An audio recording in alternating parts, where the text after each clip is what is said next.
There comes a moment in your journey where you realize that life isn't about what's happening around you, it's about what's happening within you. Because if your mind isn't trained to see God in the storm, you'll spend your life running from rain that was meant to water your destiny. See, when your perspective shifts, everything else follows.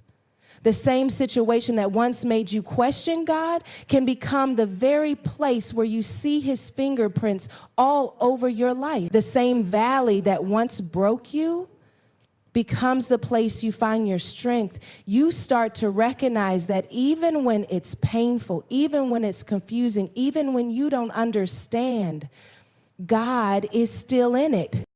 When you train your mind to see God in everything, the whole picture changes. Suddenly, delays aren't denials, they're divine redirections. People leaving your life doesn't feel like loss, it feels like protection. You stop calling seasons bad and start calling them necessary. Because you've come to understand that God doesn't waste anything.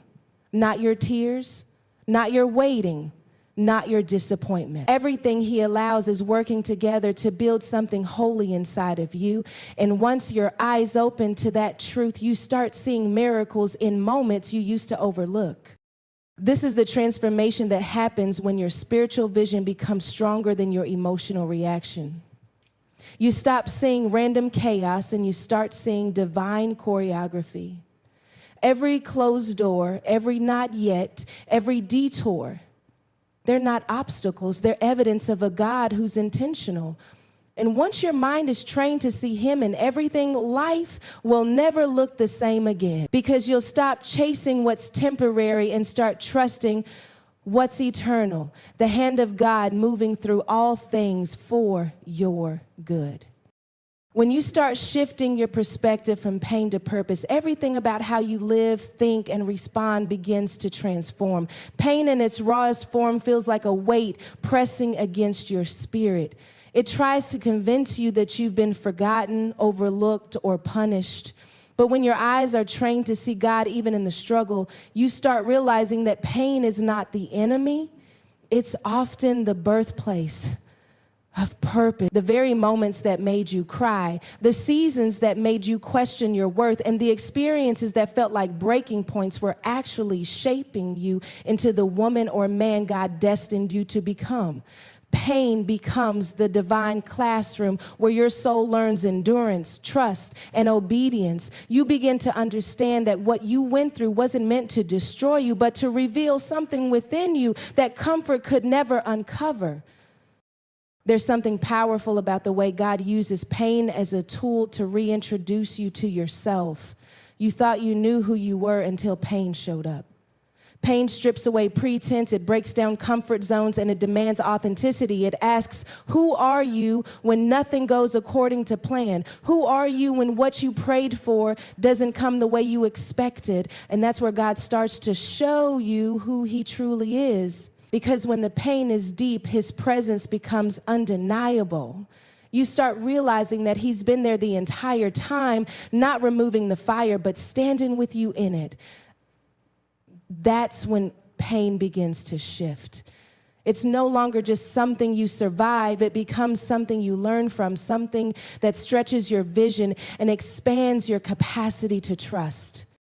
When your perspective changes, your prayers change too. You no longer just ask God to take the pain away. You ask him to show you what it's teaching you. You start looking for revelation instead of relief.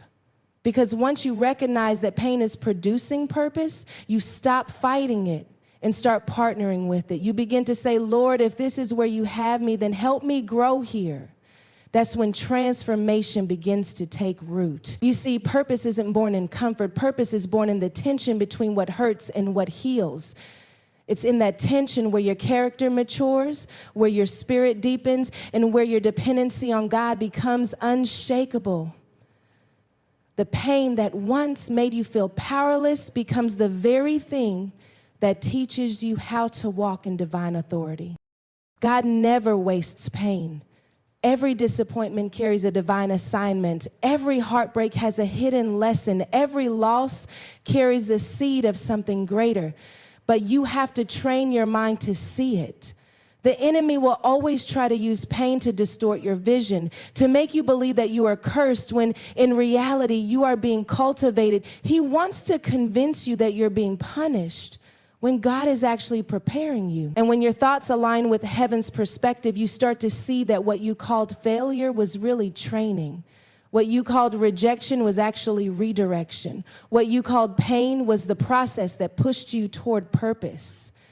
The shift happens not when your circumstances change, but when your perception of those circumstances changes.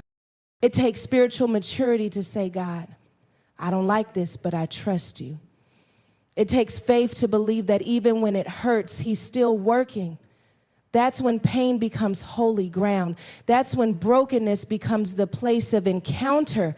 Because sometimes God will allow pain to break you open just so he can fill you with something greater.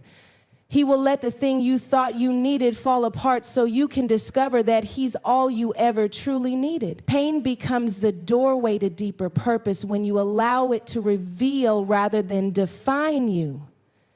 You start realizing that what hurt you also healed you in a way you didn't expect. The very thing that was meant to end you becomes the thing that introduces you to a new version of yourself, the stronger, wiser, more surrendered version that God always saw in you.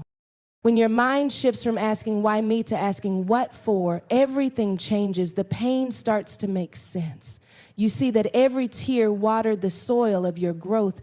Every betrayal reminded you of the importance of discernment. Every loss taught you to hold on to God more tightly.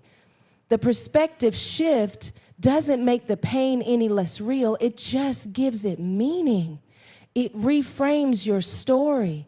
It allows you to look back and say, if that hadn't happened, I wouldn't have become who I am today. And that's when gratitude starts to grow in the same place where grief once lived. You stop resenting the process because you start to see how divine it really was. This shift is not easy. It takes discipline, it takes faith, it takes the courage to silence your emotions long enough to hear the truth of God's word over your feelings, because pain will try to scream louder than purpose. It will try to tell you that nothing good can come from this. But when you train your mind to look for God in the middle of it, you start noticing his hand in every detail. You realize that he was in the delay, in the heartbreak, in the closed door, in the no, in the waiting season. And that realization changes the way you carry your pain. You stop being a victim of what happened to you and start being a vessel of what God is doing through you. You begin to move from bitterness to breakthrough, from sorrow to strength, from confusion to clarity. The transformation happens in the renewal of your mind. When you stop viewing pain as punishment and start viewing it as preparation, your spirit aligns with divine purpose. You understand that God isn't just trying to make you comfortable, he's trying to make you capable. He's building endurance, wisdom, and resilience within you. He's teaching you how to stand firm when life shakes. He's training you to recognize his voice in the dark so that when the light comes, you'll know exactly who brought you out. Pain has a way of refining your faith in a way blessings never could, because blessings reveal God's goodness, but pain reveals his power. Blessings show you what he can do for you, but pain shows you who he can be in you. And when you've seen him in that intimate place, no storm can ever convince you otherwise. That's why shifting your perspective from pain to purpose is one of the most powerful spiritual disciplines you can ever learn. It doesn't happen overnight. It's a continual decision to see God in what doesn't make sense. It's choosing faith over fear, growth over grief, surrender over control. It's understanding that even when life feels unfair, heaven is still intentional. You may not understand it now, but one day you'll look back and realize that every ounce of pain had a purpose attached to it. Every struggle was part of the setup for the strength you carry now. Every wound became a window through which God's glory could shine. When you shift your perspective, you stop running from your pain and start running toward the one who can redeem it. Recognizing God's presence in everyday moments requires a different kind of vision, one that isn't based on what you see with your eyes, but what you perceive with your spirit. It's easy to feel God when you're standing in a church, hands lifted high, surrounded by worship and word, but it takes spiritual maturity to sense his presence in the stillness of an ordinary day, to recognize him in the waiting room, in the traffic jam, in the unanswered email, in the quiet moments where nothing seems to be happening, but everything inside you is shifting. God is not confined to sacred spaces. He is woven into the fabric of your daily life. When you begin to see him like that, your entire world becomes a sanctuary. The ordinary becomes holy, the mundane becomes meaningful, the routine becomes revelation. Every breath becomes a reminder that you are never alone. God hides himself in details we often overlook. He's in the smile of a stranger that lifts your spirit when you needed encouragement the most. He's in the gentle nudge in your heart telling you to take a different route, to make a different choice, to pause before you speak. He's in the timing that doesn't make sense in the moment, but reveals divine order later on. The reason many people struggle to feel God's presence is not because he's absent. It's because they're distracted. They're so focused on the big moments that they miss the small ones. They want burning bushes and parted seas, but God often whispers in the wind. When you quiet your soul long enough, you start recognizing that he's been speaking all along. His presence has been consistent, but your awareness needed sharpening. The closer you walk with him, the more you start to realize he's not just in the extraordinary, he's deeply present in the ordinary. Recognizing God in everyday life requires slowing down. It's choosing to pause before rushing through your routine. It's training your mind to ask, Lord, where are you in this? Instead of, why is this happening? Because the truth is, God speaks through moments we don't expect. He can use a conversation with a coworker to confirm your next steps. He can use a delay in your plans to protect you from harm. He can use your child's laughter to remind you that joy still exists, even when life feels heavy. But you have to look for him. You have to expect him. You have to invite him into the ordinary moments of your life. The miracle isn't that God suddenly shows up. The miracle is that you finally notice he's been there all along. There's something sacred about people who walk with awareness. They carry a peace that can't be explained. They radiate a calm confidence that comes from knowing they are covered, guided, and loved by a God who never leaves their side. Their steps are ordered not because life is easy, but because their hearts are anchored. When you recognize God's presence, fear begins to lose its grip. You stop needing constant validation because you know who walks with you. You stop panicking when plans fall apart because you know he's orchestrating something better. You stop striving for control because you realize he's already in control. This kind of awareness doesn't come overnight. It comes through consistent communion, through a relationship where you practice listening as much as you pray. It comes through learning to see beyond what's visible and trusting that even the invisible is intentional. When your eyes are open to God's presence, you begin to find him in the very places you once complained about. You start to see his hand in your daily grind, his grace in your mistakes, his mercy in your mess. The same job you thought was draining you becomes the platform where he develops your patience and discipline. The same season of waiting that frustrated you becomes the soil where your faith takes root. The same relationship that didn't work out becomes the classroom where you learn discernment. When you train your mind to see God in everything, life becomes less about what's happening to you and more about what's happening through you. You stop asking God to move mountains and start realizing He's teaching you how to climb them with grace. Sometimes God's presence doesn't feel like a powerful wave. It feels like a gentle whisper. Sometimes it's not fire from heaven. It's peace that surpasses understanding.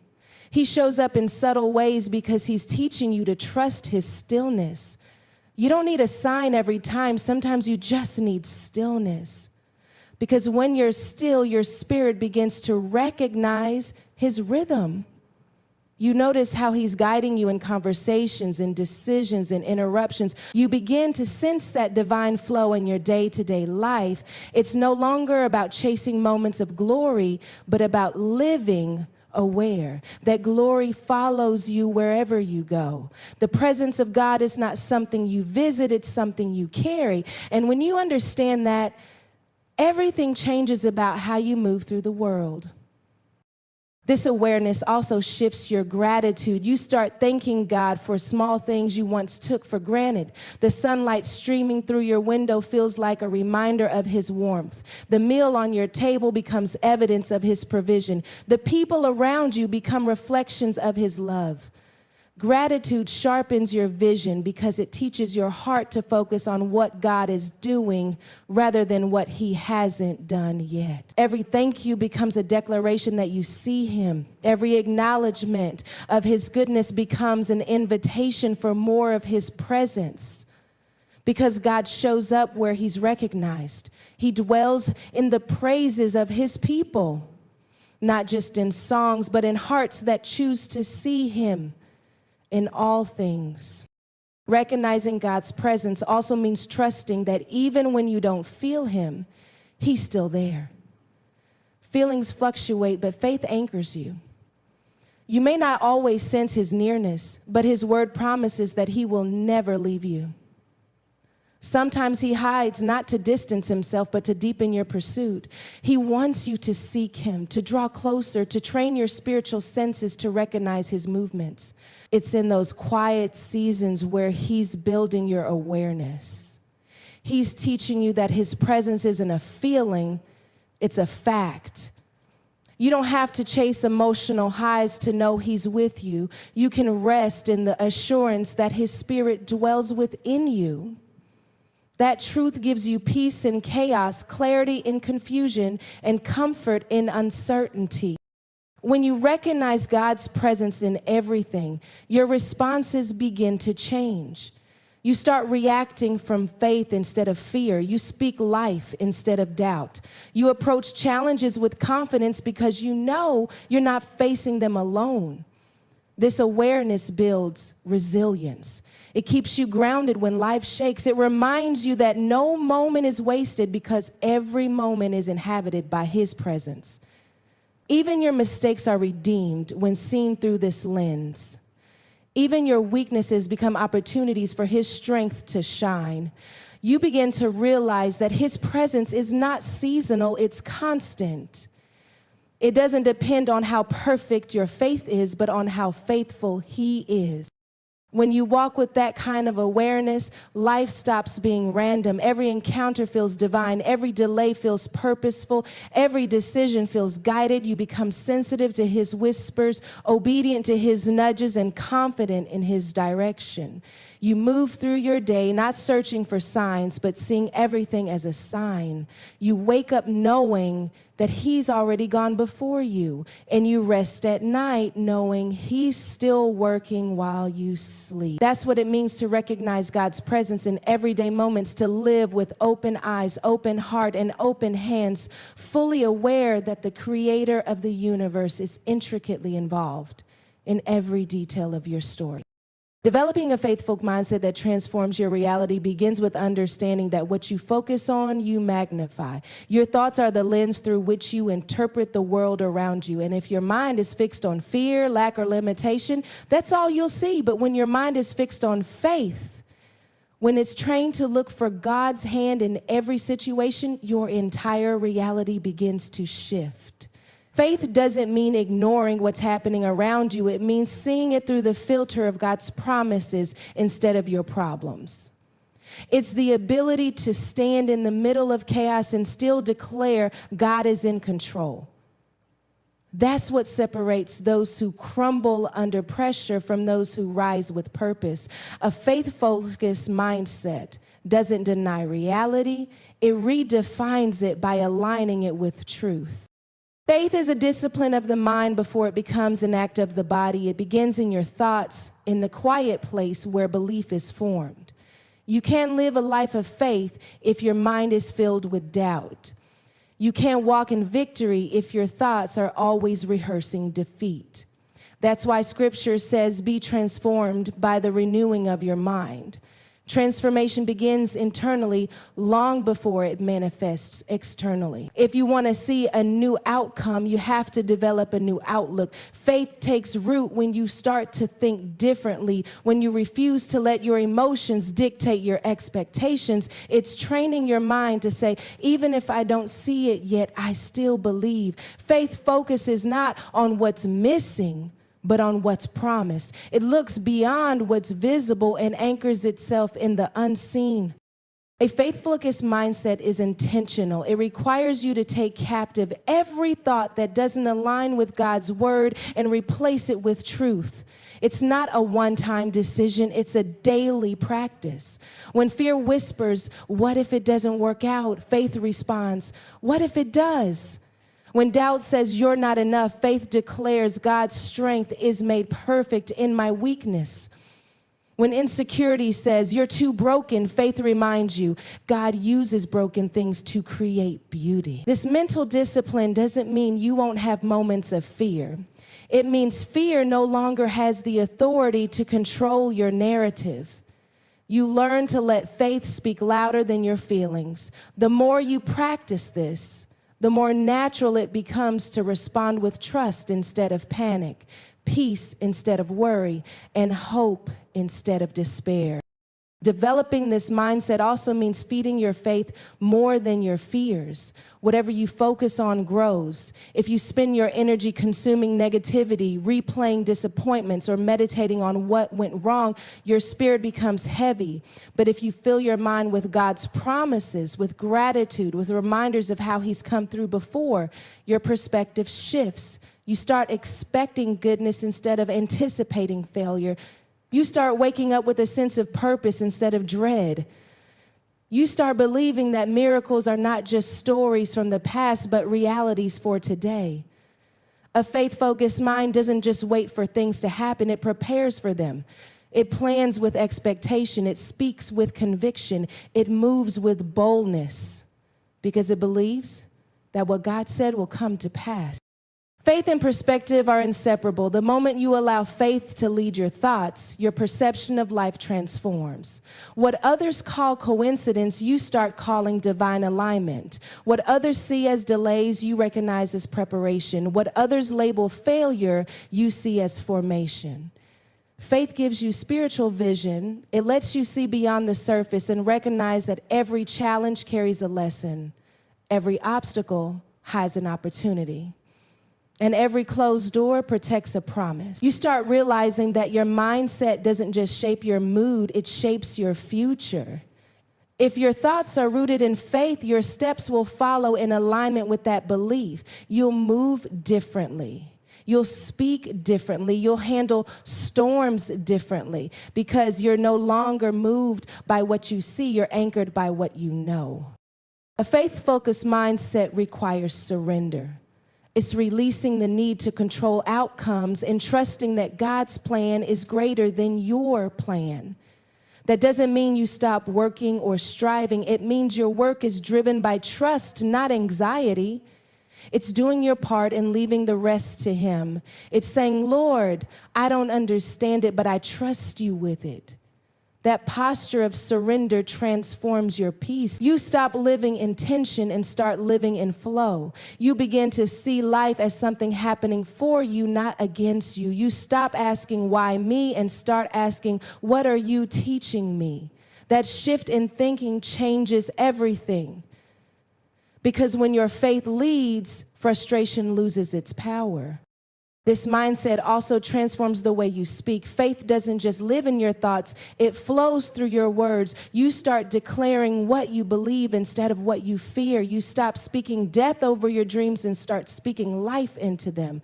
The power of life and death is in the tongue, and your words are the bridge between belief and manifestation. When you speak faith, you align your language with heaven's intention. You begin to call things that are not as though they were. You don't wait to see it before you believe it. You speak it because you know that God's word never returns void.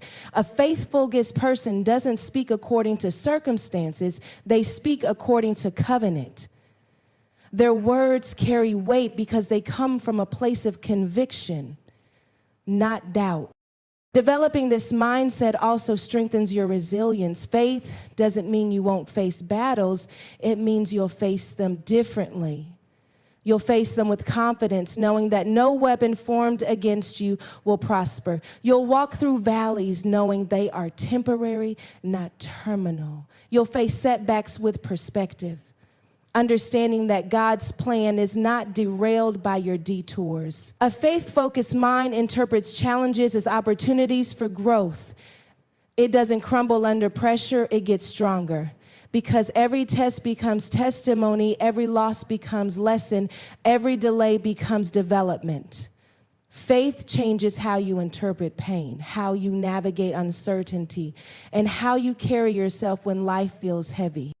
Mind anchored in faith also produces peace. It silences the noise of the world and tunes into the frequency of heaven. Even when circumstances look chaotic, there's a stillness that keeps you grounded. You begin to walk through storms without losing your balance, because your trust isn't in what you can control, it's in who controls it all. This peace isn't passive, it's powerful. It guards your heart and mind, keeping you steady when everything around you shakes. You realize that peace isn't the absence of problems, it's the presence of God. And when your faith is focused, his presence becomes the lens through which you view everything else. The process